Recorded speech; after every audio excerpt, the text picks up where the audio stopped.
سلام البنات، جمعة مباركة. ان شاء الله تكونوا بخير وعلى خير ومهنيين وانتم تشوفوا في الفيديو تاعي تاع نهار اليوم جيتكم بواحد الوصفه كنت صورتها، يعني هذه المره الثالثه ولا الرابعه اشاك فوا نصورها.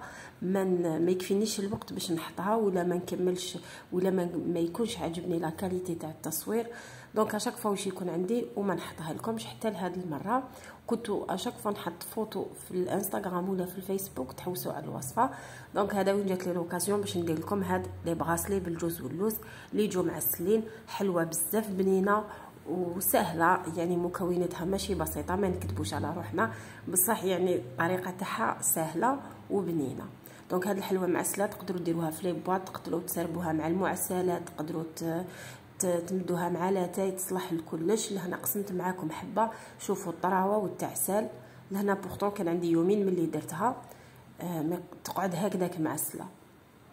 شوفوا تعسال حتى لقلبها. هنا هاد السمانه كانوا عندي دي كوموند تاع دي بوكس، دونك يعني اغتنمت الفرصه باش نصورها معكم. دونك هاد البوكس كان عندي هذاك البوكس، درت هاد النوعيه تاع المخبز اللي كنت حابه نصورو معكم مما لحقت نصورو، ان شاء الله راح نديرو معكم. وبلا ما نطولوا راح نبداو في الوصفه تاعنا. لهنا استعملت 600 غرام تاع اللوز بقشور ومرحي مع 600 غرام تاع الجوز. لهنا يعني كل حاجه تعود لكم، اللي حاب يدير كيف اللي حاب يكثر الجوز، اللي حاب يكثر اللوز كيما تحبوا. راح نضيف معاها 250 غرام حتى 300 غرام تاع السكر عادي، ونطموه بياض البيض. هذاك اللي كنتو تشوفوه معايا هذاك اللوز الحرش، يعني كي كنت رحيت اللوز صيرته نحيت منه هذاك الحرش اللي راح نستعملوه من بعد. اللي تحب تكيل يعني كالعاده 3 كيلات مكسرات مع كيلة غير ربع السكر عادي. دونك خلط الجوز واللوز تاعي مع السكر ورايحه نطمو ببياض البيض. لهنا نضيف بشويه بياض البيض حتى تنطم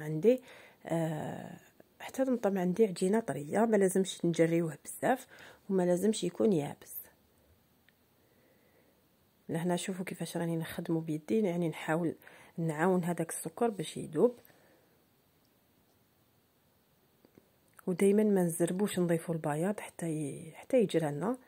دونك بشويه ونطموه حتى نشوفوه حكم روحو. فوالا لهنا نطم عندي ماشي جاري وماشي حاكم روحو. غطيته وخليته يرتاح. لهنا لا قدرتوا ديروه في الليل وتخدموه غدوه من داك، ولا تخدموه الصباح، يعني تعجنوه الصباح وتخدموه العشيه. لهنا بعد ما ارتاح معايا راح نوزنو كوريات تاع 40 غرام. لهنا سيد درتو اكثر من 40 غرام، مي جاتني الحبه كبيره بزاف، دونك جو بونس 40 غرام هي الاحسن. لهنا برك ملاحظه، كي تجو تخدموه يعني بعد ما يرتاح معكم، كي تجو تخدموه يعني مرات تلقاوه شرب باسكو الجوز يشرب، دونك ضيفوا له غير شويه بياض البيض، ما تكتروش باش ما يجرى لكمش.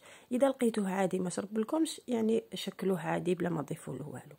لهنا بعد ما وزنتهم كان عندي تما بياض البيض اللي خلطته شويه باش ما يبقاش هكذاك خيوط، وعندي هذاك اللوز اللي كان حرش باش رايحه نشوكو فيه. لهنا برك ملاحظه، انا قلت لكم استعملت 600 جوز و600 لوز، بلوتو 300 جوز مع 300 جوز، دونك المجموع 600 غرام، داروا لي 23 حبه هكذا باش تعرفوا شحال تخرج لكم. دونك لهنا شكلتو دي بودان تاع تقريبا 10 ولا حتى 15 سنتيمتر، ورايحه نشكلهم كعيكعات بهذا الشكل. لهنا نسيسوهم، اذا تشقوا لنا شويه معليش نقدروا نسقموهم. تمتم يعني نديروا ان بودان ونلاقيوهم تمتم، يعني سهلين التشكيل، نلصقوهم مع بعضهم. بعدها نغطسوهم في بياض البيض ونعاودوا نجوزوهم على هذاك اللوز الحرش. دونك لهنا سيو تخدموا بالعقل باسكو يعني طريين وفخاجيل باش ما يتكسروش معاكم. بهذه الطريقه بياض البيض دائما نضربوه شويه، ما نخلوهش هكذاك، ونرمدوهم في اللوز.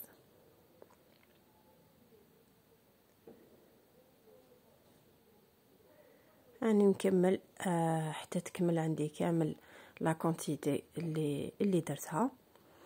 ونحطوه في ان بلاطو. لهنا لازم لازم لازم ضروري نديرو بابي كويسون. جميع حاجه فيها اللوز يعني ما فيهاش العجين، مخبز، مقروط، اللوز دائما لازم نطيبوهم في بابي كويسون سينو يلصقوا لنا من تحت. دونك لهنا وجدتهم وطيبتهم على فوق مسخن من قبل 180 درجه، ما نخلوهمش يطولوا بزاف، واحد 10 دقائق هكذاك نلقاوهم يعني خداو وجه من تحت، والفوق بداو يتحمروا هكذا شويه. نحيوهم من الفوق. انا الفوق تاعي شعل من الفوق ومن التحت. لهنا بعد ما طابولي يعني شوفوا تنفخوا شويه. هنا عندي عسل ما ضفت له والو، يعني عسل من المشريع عادي ما ضفت له والو. لهنا نبدا نحي الحبات تاعي، نخليهم كما يقولوا يهفتوا شويه باسكو يكونوا بزاف سخونين ويكونوا طريين يعني وبون ما نقدروش نرفدوهم.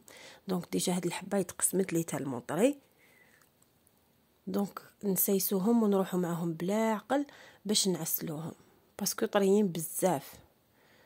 مام العسل تسيو يعني الا قدرتو تسخنوه شويه قيس ما يطلق روحو شويه، ما يقعدش جامد سورتو في الشتاء. ونبداو نعسلو بشويه، ما نخلوهمش يطولوا في العسل. حوالي يعني انا كنت نعسل بشويه، كنت نخليهم واحد 5 دقائق ونعاود نحيهم. حطيتهم قطروا شويه. فوالا المهم يعني نهضر ونعاود. هاد المرحله شويه صعيبه كيكونوا طريين بزاف، دونك لازم تسعفوهم. هذا ما كان. فوالا وخليتهم يبردوا. بعد ما بردوا لي مليح درتهم في ليكيسات وجيت ندير لهم هذيك لابتيت فلور اللي تجي في الكوتي. لهنا استعملت عجينه السكر بيضاء، ضفت لها شويه ملون مارون. هنا تقدروا ديروهم مارون، اللون تاع الورده يرجع ليكم. درت لها شويه كولورون مارون. راح نضيف لها شويه تيلوز باش تنشف. لهنا الديكور يرجع ليكم. نحلو داير فيها حاله كي كنت نخدم في الكاطو تاع العسل. واستعملت هاد الورده، يعني ورده صغيره سامبل، ما حبيتش نشارجيه بزاف بلا ديكوراسيون باسكو ديجا فيه هذاك اللوز مشوك شغل. دونك حبيت تكون هكا ورده خفيفه.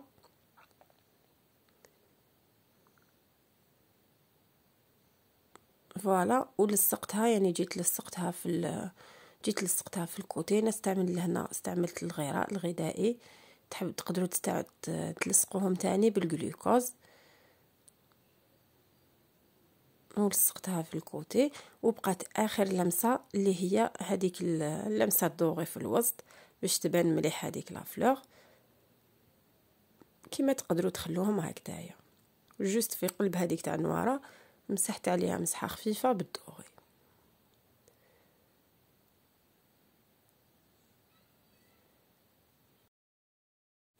وهذا هو الشكل النهائي تاع الحلوى المعسله تاعنا نهار اليوم. ان شاء الله تكون عجبتكم لا فيديو. ملتقى في فيديو اخر، والسلام.